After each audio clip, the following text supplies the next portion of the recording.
Assalamualaikum warahmatullahi wabarakatuh. Saya Raudatul Mardotilah dari Prodi Teknologi Informasi Fakultas Sains dan Teknologi UIN Aranyiri akan menjelaskan satu materi pada mata kuliah Logika Informatika dengan materi tabel kebenaran.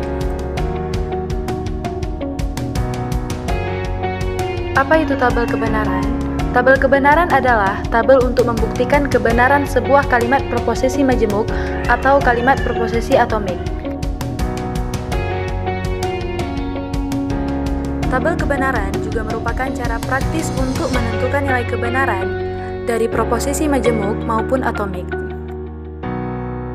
Menentukan kebenaran sebuah kalimat atau proposisi dengan menggunakan operator logika dengan metode tabel kebenaran. Negasi adalah kebalikan dari sebuah proposisi. Nah, negasi merupakan kebalikan dari sebuah proposisi. Misal, Jokowi adalah Presiden RI. Maka kebalikan dari Jokowi adalah Presiden RI, maka Jokowi bukan Presiden RI. Nah, di sini kita juga bisa pakai kata-kata selain bukan. Misal, tidak benar Jokowi adalah Presiden RI. Nah, di sini aku mau jelasin apa arti T dan F.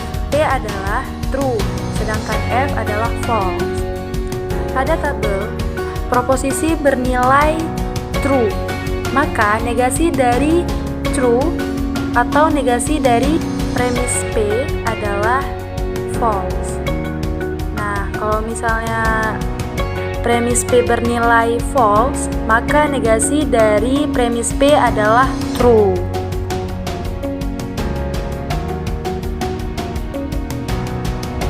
Selanjutnya adalah konjungsi. Konjungsi bermakna dan. Konjungsi akan bernilai benar apabila keduanya bernilai benar, selain itu salah. Nah, jika premis P bernilai true dan premis Q bernilai true, maka proposisi tersebut bernilai true. Nah, jika proposisi P bernilai F atau false dan proposisi Q bernilai true, maka jawabannya adalah false. Nah, pokoknya kalau misalnya untuk konjungsi, kedua proposisi harus memiliki nilai true. Selain itu bernilai salah. Selanjutnya disjungsi.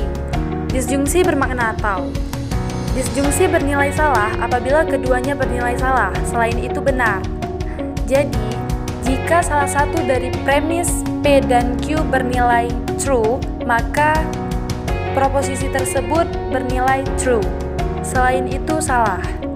Seperti pada contoh, premis P memiliki nilai true, premis Q memiliki nilai true, maka jawabannya adalah true. Di sini kita bisa lihat pada baris paling bawah pada tabel, kedua premis memiliki nilai false, maka jawabannya adalah false. Yang keempat adalah implikasi. Implikasi bermakna jika maka. Implikasi adalah proposisi yang terdapat sebab dan akibat. Implikasi akan bernilai salah apabila penyebabnya benar, akibatnya salah. Nah, di sini yang disebut penyebab adalah premis pertama, yaitu P, dan akibatnya adalah Q atau premis kedua. Nah, lebih simpelnya, kalau kalian lihat premis awalnya bernilai true dan premis keduanya bernilai false, maka jawaban itu adalah false. Selain itu benar. Nah, bisa kita lihat pada tabel premis P di baris pertama, premis P memiliki nilai true dan premis Q memiliki nilai true. Maka jawabannya adalah true. Kalian bisa lihat pada baris kedua, premis P memiliki nilai T atau true dan premis Q memiliki nilai false. Di mana di sini mengartikan bahwa penyebabnya bernilai benar, akibatnya bernilai salah. Jadi jawabannya adalah false atau salah. Selain itu benar. Yang kelima ada biimplikasi.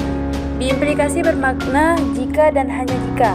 Biimplikasi akan bernilai benar apabila keduanya bernilai sama. Nah, maksudnya adalah jika kedua premis memiliki nilai yang sama. Mau kedua premis memiliki nilai true atau false, maka jawabannya adalah true.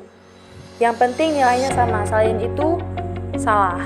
Sebagaimana pada tabel, pada baris kedua dan ketiga, kedua premis memiliki nilai yang tidak sama, maka hasilnya adalah false atau salah. Selain itu benar.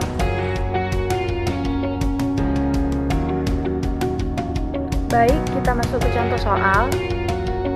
Contoh yang pertama, P diimplikasi dalam kurung Q dan negasi R. Untuk penyelesaiannya, agar mempermudah, langkah yang pertama aku membuat isi dari premis-premis tersebut. Karena di situ ada PQR, jadi artinya pada contoh soal tersebut memiliki 3 premis.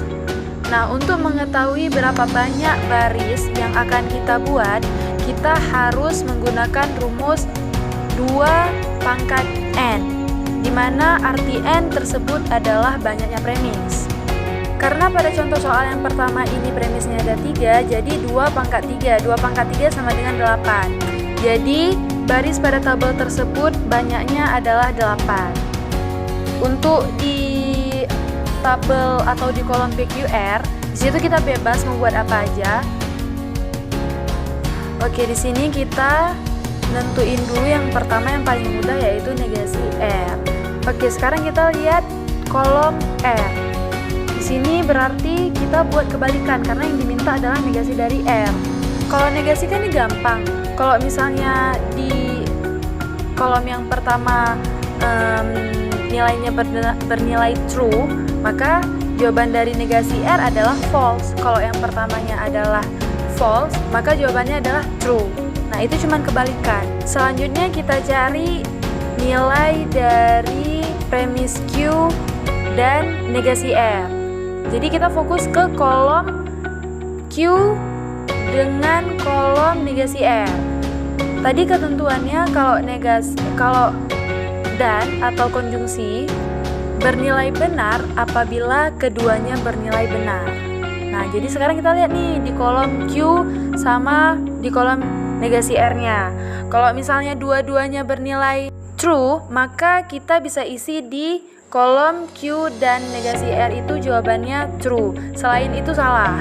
Langkah selanjutnya kita tinggal cari dari P diimplikasi dalam kurung Q dan negasi R.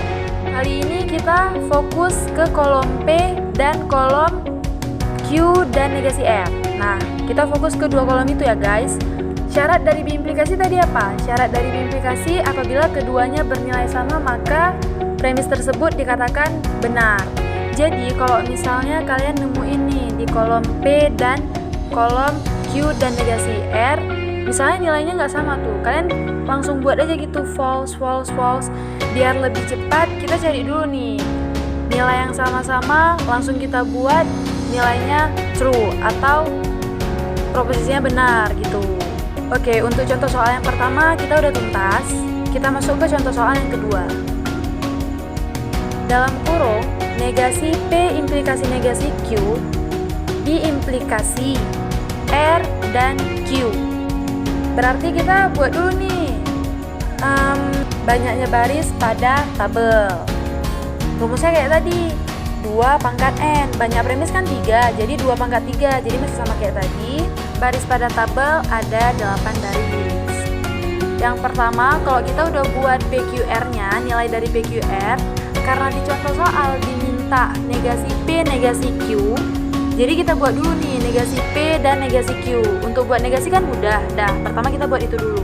Selanjutnya, kita buat penyelesaian dari dalam kurung yang pertama, yaitu negasi P implikasi negasi Q. Nah, untuk jadi implikasi kan cuman bernilai salah apabila penyebab benar akibat salah.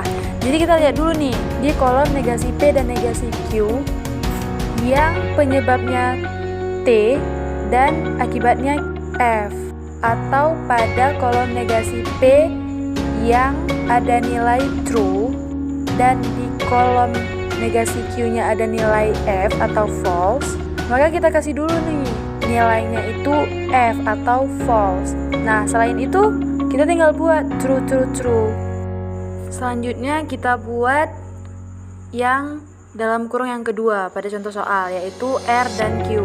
Ketentuannya kalau misalnya konjungsi apa tadi? Apabila keduanya bernilai true atau benar, maka proposisi tersebut benar, bernilai true gitu kan.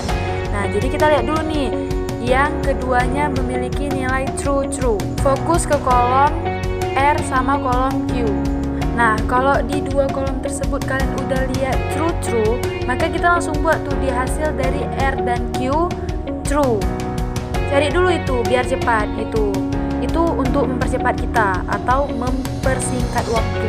Nah, selain itu kita tinggal buat false gitu. Sekarang kan tinggal cari dari dalam kurung negasi P implikasi negasi Q, B implikasi dalam kurung R dan Q.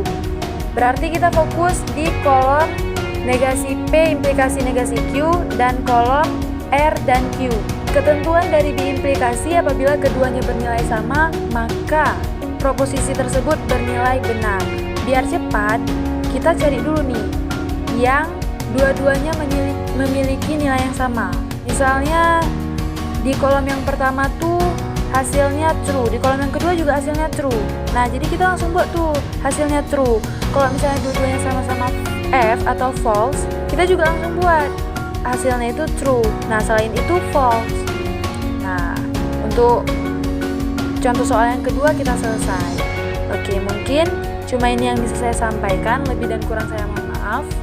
Terima kasih atas perhatiannya. Wassalamualaikum warahmatullahi wabarakatuh.